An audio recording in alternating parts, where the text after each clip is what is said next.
YCP కీలక నేత బాపట్ల మాజీ ఎంపీ నందిగాం సురేష్ మీద మరో చీటింగ్ కేసు విజయవాడలో నమోదైంది. ఈ కాకినాడకు చెందిన సిబిసిఎస్సి చర్చికి రెన్యువల్ చేసేందుకు ఆ ట్రస్టును రెన్యువల్ చేయిస్తాను అని చెప్పి 2021లో ఆ చర్చి యొక్క యాజమాన్యం దగ్గర నుంచి 25 లక్షల రూపాయల డబ్బు తీసుకున్నారు.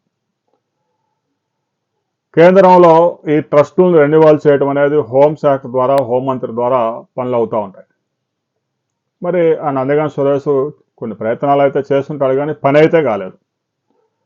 సరే, ఇన్ని సంవత్సరాలు అయితే నీకు నీ వల్ల కాదు, పదవి కూడా పోయింది, నా డబ్బు నాకు ఇవ్వు, నా ట్రస్ట్ను నువ్వు రెన్యువల్ చేయలేదు అని ట్రస్ట్ యాజమాన్యం అడిగినప్పుడు వారి మీదే బెదిరింపులు దిగాడు. దీంతో వారు విజయవాడలో చీటింగ్ కేసు నమోదు చేశారు. Cheating case బెదిరింపుల case. 25 లక్షలు తీసుకొని చీటింగ్ చేయటం, మా డబ్బు మాకు ఇవ్వాలంటే చంపేస్తానంటూ బెదిరించడం.